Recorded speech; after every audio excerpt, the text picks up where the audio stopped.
Hey, we're going to be learning JavaScript today, and I'm super excited about this because this is where you move from designer world to developer world. HTML, CSS, hey, that stuff's great. It's considered a little more design because it's outputting looks.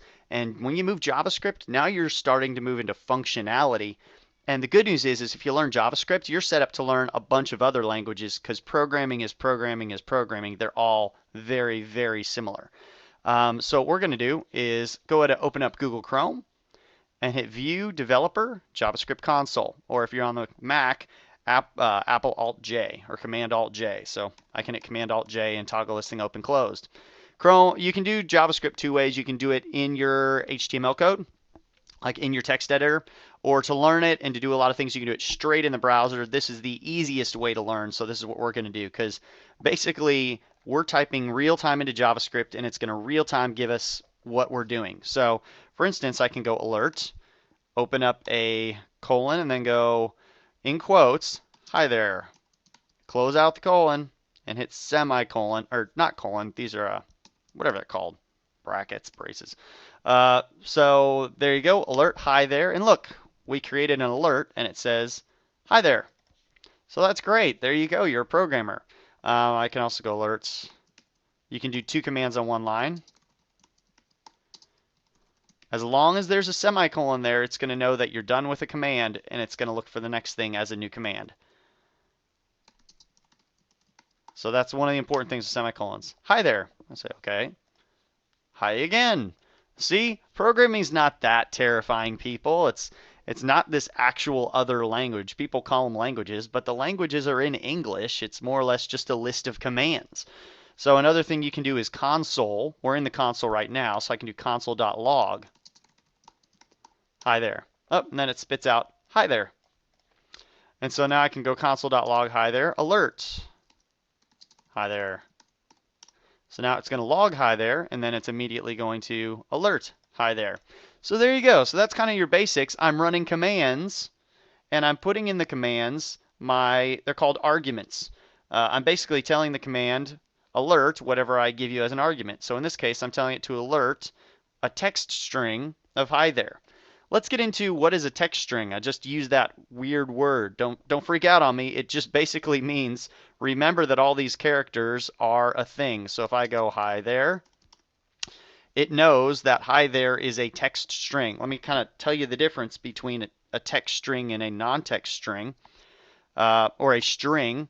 So if I go 20, it does not know that that's the number 20. It just knows that that's a string, i.e. it's a letter 2 and a letter 0. If I do 20 without quotes, well, okay, now it knows that that's a number. See, if you spit out there's no quotes there, it knows that that's the number 20. Here, watch, let me show you something. If I do quotes and go 20 plus 1, it's a string. It's a 2, a 0, a space, a plus, a space, a 1. That's what a string type is. It's not smart, it just knows it's these characters. If I go 20 plus 1, well, now it's doing math for me because I'm using numbers. So that's kind of the difference between a string type and a number type. They're called types. And that's a keyword you want to remember as you move forward is there's probably 5 types in JavaScript. Maybe there's 6. There's basically just a few types, not an endless amount of types. String and number are things you'll have in any programming language, and across most languages these are going to be the same. So let's get into how we actually do programming. And then once we kind of get comfortable with the basics of programming, the next video I'll show you how to actually do some stuff on your web page with it. But first we got to get a little bit more comfortable with JavaScript as a language. So I'm going to clear this out.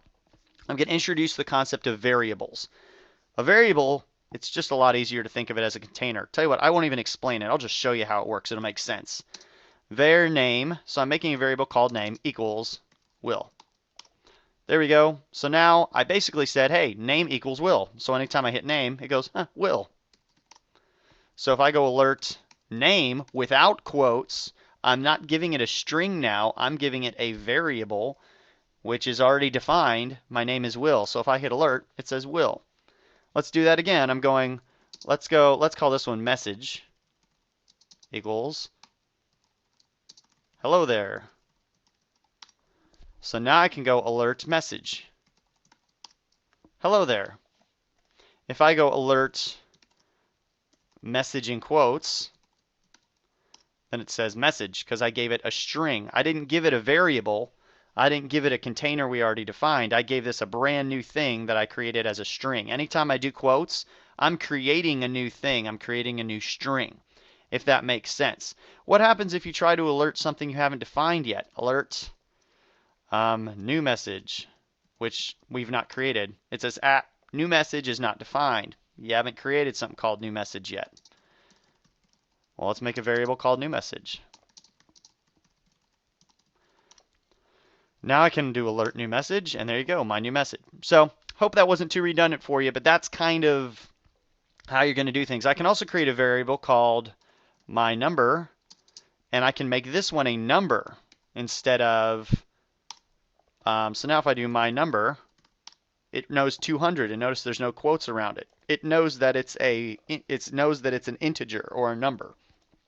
So what I can do is var my age equals 33. Shh, don't tell anyone. So now I can go my age plus 20. If I spelled my age correctly, it knows that in 20 years I'll be 53. So you can do math with variables. As far as JavaScript is concerned, there is no difference between saying my age equals 20 and going 33 plus 20. It's like, well, let's just look up what my age is. Okay, my age is exactly the same as 33. So what variables do is they give you the ability to store information and pull it back up at a later time. This is very, very useful. It's basically the core of programming. You're saving information, you're looking it up at another time. So let's get into an if-else statement if you're not in too far over your head. If not, just watch the video over again. It'll make sense pretty quickly for you. We can do this. Let me define age equals 33 again. I don't know why I did triple equals. So age is 33.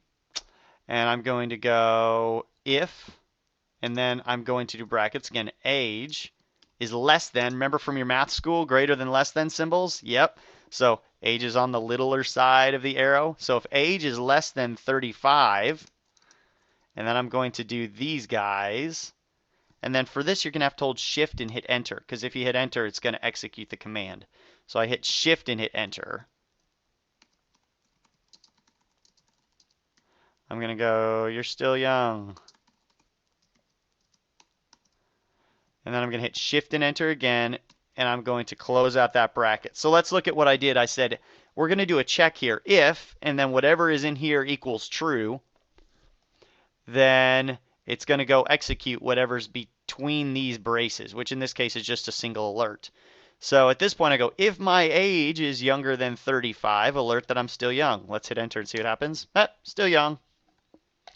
So now watch this. I'll go age. I don't have to hit var because age has already been defined. Age equals 37 now. You only need to use var the very first time you're, oh yeah, for very first time. You only have to use var the very first time you're defining a variable. So now if I run the same thing, if age is less than 35, nope, doesn't alert that I'm still young. So what I can do now is I can go else, holding shift and return again. So if age is less than 35, alert still young.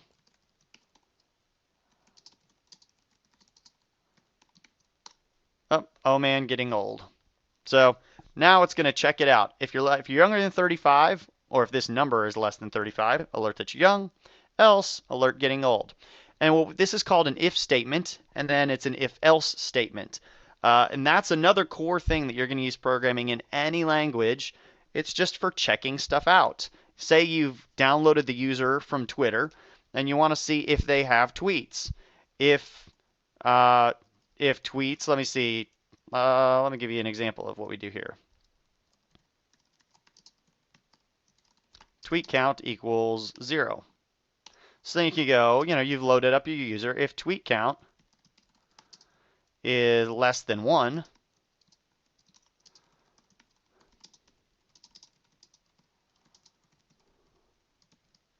you need to make some tweets.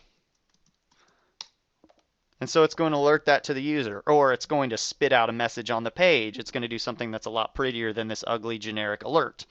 So that's kind of the concept of how you use JavaScript in programming. You can also say if there's more than 5 tweets, then you only show 5. If you can. This is basically where you get some of those programming basics in there.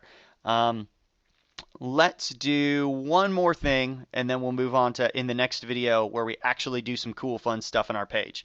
If you're not freaking out so far, we did a string type, we did a number type, we did if else. Let's do some arrays. So arrays are the third type we're going to learn in JavaScript. Clear that again. My list. An array is basically a list of things, and an array is done with brackets. So whenever you do brackets like that, it creates something of an array type. And what you do is you just give it a bunch of values. I'll just do a grocery list here. So eggs, and I'm doing each one in quotes. And you'll notice you can use single quotes or double quotes. It's kind of interchangeable with JavaScript. Eggs, milk, fruit. So now, if I go my list, I've got a list of 3 items, eggs, milk, fruit. And so that's what an array is. An array stores a list of items for you. Usually if you were to download a friends list from, Twitter or whatever, you would get an array of all of your friends. So that's kind of what arrays are for. They're kind of like a ULLI thing. A UL is a list of items, and this is kind of the JavaScript equivalent of a UL. It's a list of things. So you can go my list 0, and that's going to get the 0 entry, which is eggs. A lot of people, that kind of is weird to them. Index number 0. I thought that was the first item. That should be 1. Yeah, well, for whatever reason, programming languages usually use it's called a 0 index. This is 0, this is 1, this is 2. So I can go my list 0 equals, and I can change this to a different string. I can call it now veggies. So now if I go my list, you'll notice they work just like variables. It's basically just a group of variables, except for each one doesn't have a name. They have an index now. So I can go my list to 1 equals, I'll do 1 eggs. And I go my list. So now we go veggies, eggs, fruit. So you notice we're just kind of changing this thing. I can also go my list 3, which there is no 3, equals, I don't know, we'll add friends to the list. Hit my list. Now we have 4 things in here. And you can also at any point in time go mylist.length. And see, yep, we got 4 items in there. So we have 4 items 0, 1, 2, and 3, which is a little confusing to people, but now that you know it, you know it. And that's pretty much how you'll use arrays. And if you're, yeah, and that's pretty much it. We'll go ahead and end this video for now. In the next video, I want to get you into something that's usable, that's fun right away. So we're going to skip JavaScript Knowledge 2.0, and we're just going to go straight into using jQuery to do fun stuff. Hope you enjoyed this lesson.